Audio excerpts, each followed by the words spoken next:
O dito naman tayo sa isang sa isang magandang interview rin.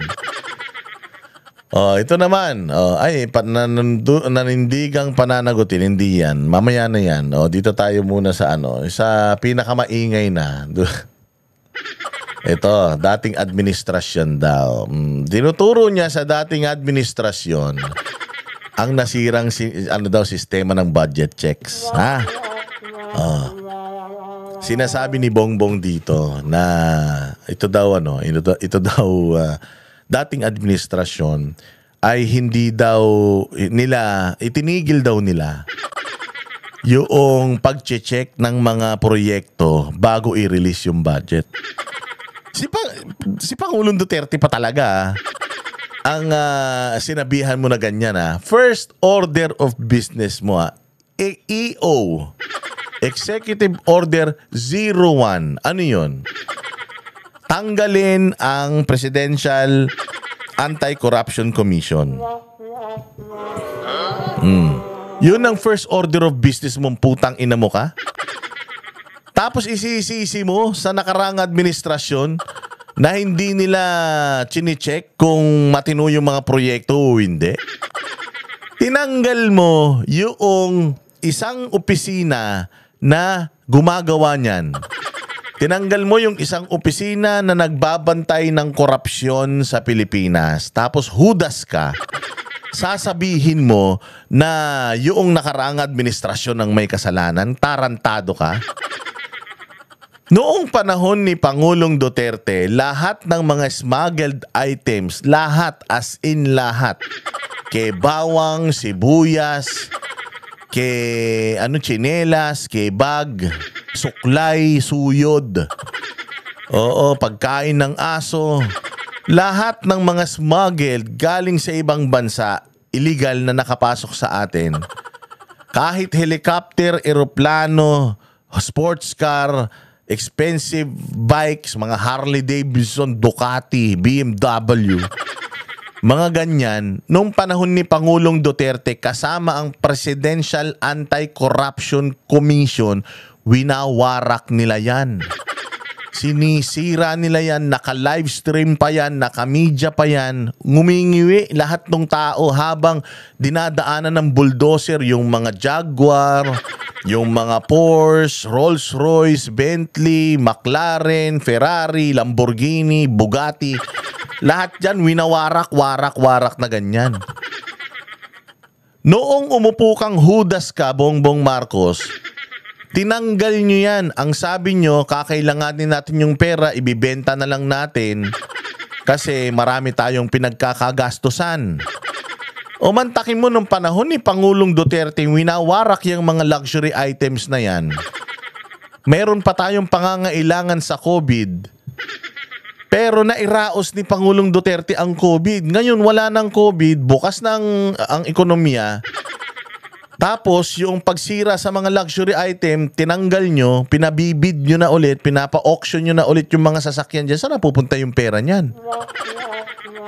Bakit ang hirap pa rin natin? Yung panahon naman ni Pangulo, hindi naman niya pinagkakakitaan yan, pero ang dami namang serbisyo para sa bayan. May build program. Nairaos tayo sa pandemic. Kayo, 3 taon, lumaki na yung budget nyo, lumaki na yung utang natin, kinukuha nyo pa yung pera dyan sa customs, na mga pinagbebentahan ng mga luxury vehicles na yan na nahuhuli nyo, wala tayong kahit ano. Wala tayong ospital, walang kalsada, walang tulay na bago, walang highway, putang ina niyan. Lahat ng mga proyekto sa Mindanao, pinatigil, railroad project, pinatigil, hayop yan. Visit, salot. Sas ngayon isisisi mo kay Pangulong Duterte o sa nakarang administrasyon na nawala yung pag-check nila, ikaw ang nag-abolish, ikaw ang nag-delete ng Presidential Anti-Commission, putang ina mo ka. Napakahudas talaga nito ni Bongbong, napakasinungaling talaga ng hayop na ito. Pakinggan nyo yung kanyang panibagong pagsisinungaling sa kanyang vlog. Nakuha mo pa mag-vlog? Ina ka? Matapos mong bentahan ng 20 pesos na kilo ng bigas yung mga nasalanta sa Cebu? Nakuha mo pa talagang mag-vlog that every centavo of public funds will benefit Filipinos, no? But what concrete mechanisms are now being placed so that future budgets are free of these insertions and these anomalies? Is blockchain and AI one of the solutions to create that transparency? Well, I haven't seen any AI that's specifically geared towards that. Blockchain is something that could work. Okay. However, what has happened has been that we have violated the rules. Those rules exist, Yeah. and simply we don't. In the last decade, Yeah. they stopped following the rules. Oh, so they stopped following the rules for the past decades. Gago no? They stopped following the rules for the past decade. So sinong kasama doon? Si Pangulong Duterte. So ang sinasabi niya, since the start of pamumuno ni Duterte, tinigil na nila yung, ano yung rule na yon? Pakinggan muna natin kung ano yung rule. Yeah. For example, when I was in local government, when national government came in and was going to do a construction, they come in, they do the project. And then at some point, they come back to the local government executives and say, tapos na. Oh. Natapos namin yung project. Inspeksyonin nga namin ngayon yon. Pag nakita namin hindi maganda ito, hindi tama itong ginawa ninyo. Sign it, yeah. Hindi ko pipirmahan yung acceptance. Dapat, pag hindi ko pinirmahan yung acceptance nung local government, hindi mababayaran ng kontraktor. Okay. Sa tawagin yung kontraktor, tignan mo ulit. Hindi tama itong ginawa ninyo, ayusin mo. Pagka naayos nyo yan, pipirmahan ko ito, mababayaran kayo. Yun ang sistema noon. Yun ang dapat. Apparently, in the last administration, they removed that entirely. Oh. So tinanggal daw ni Pangulong Duterte yon. Anong pruweba mo na tinanggal ni Pangulong Duterte yon? Meron na nga tayong meron na nga tayong ombudsman na nagche-check ng corruption. Dinagdagan pa nga ni Pangulong Duterte para may second layer ng ng pag-check ng corruption sa Pilipinas yung PACC. Tinanggal mo nga yun Tinanggal mo yun. O sige, di ganito ngayon, Bongbong. Let's say for example, totoo yung sinasabi mo na tinanggal yan ni Pangulong Duterte noong panahon niya. O ba't hindi mo binalik nung panahon mo? Bakit hindi mo binalik nung 2022? Presidente ka na for 3 years Ba't isisisi mo sa nakaraang administrasyon? Wala namang kaso ng pandarambong nung nakaraang administrasyon. Wala naman tao nagrereklamo ng corruption nung nakaraang administrasyon. Pagka may bagyo, pag may dilubyo, ang lalakas ng mga tumama sa atin, meron pang Maute, meron pang Marawi.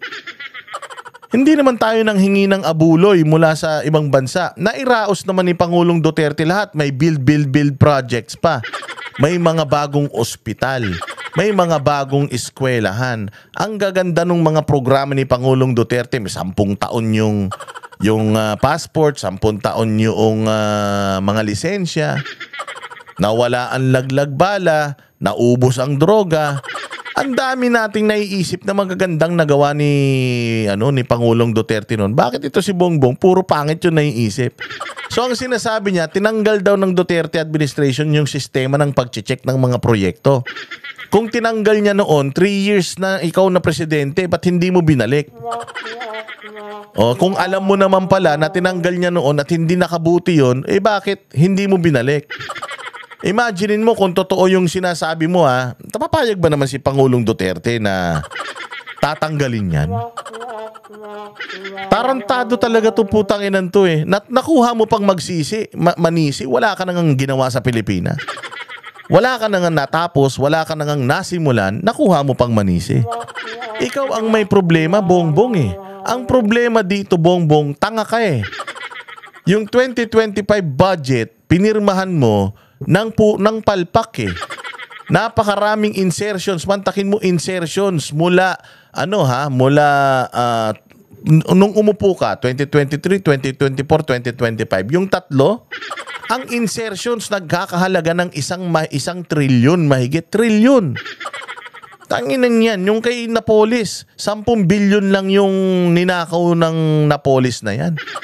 Kasapakat yan. Kasama yan si Bongbong sa magnanakaw noon kay Napoles. Di ba? Isang ano lang yan, isang 10 bilyon. Ito ngayon trilyon.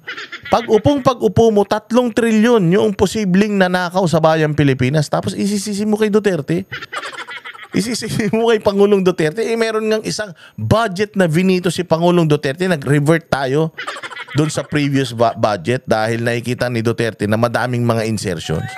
Tarantado. Ikaw ang magnanakaw. Ikaw, ang pinsan mo at si Zaldico, kayo yung magnanakaw tas isinisisi nyo sa ibang administrasyon. Ang tatay mo magnanakaw, ang nanay mo magnanakaw, gusto mo matino ka? Magnanakaw kayong lahat. Sa dami nitong problemang kinakaharap ng bayang Pilipinas, Bongbong, wala kang ginawang matino. Lumindol dyan sa Cebu, binentahan mo pa ng 20 pesos na kilo ng bigas. Tapos gusto mo ikaw ang matino? Putang ina, nung panahon ni Pangulong Duterte, walang ganitong rally na nagkamatayan. Walang ganyang kamalawakan na rally nung panahon ni Pangulong Duterte. Tapos sasabihin mo, panahon ni Pangulong Duterte, may mga ganitong issues. Wala silang kaso ng korupsyon.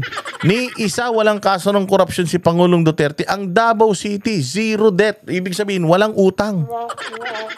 Ikaw ang hindi nagbayad ng buwis. Bilyong-bilyong estate tax ang putang ina tinakbo mo.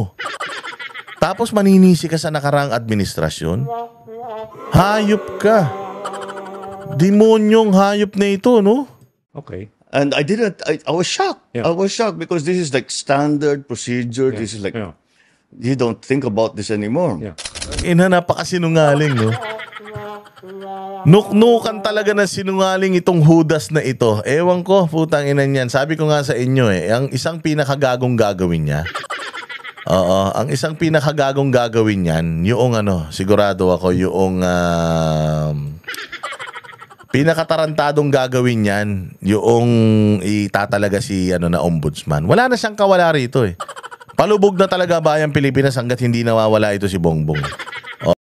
Kami ang boses ng masa, hindi natatakot. Katotohanan lang, di kami nalulunod. Walang bahid ng sismis, lahat ay totoo. Kahit sino ka pa, pag mali ka babanatan ka. Walang pinipili kulay, wala kaming kinikilingan. Basta para sa bayan, kami lalaban. Pag tama palakpakan, pag mali banatan, di matitinag, di matatakot. Para sa bayan, tuloy ang sigaw. Sa harap ng kamera, walang halong takot. Mga baluktot, lahat kayo'y tutumba. Ang hustisya at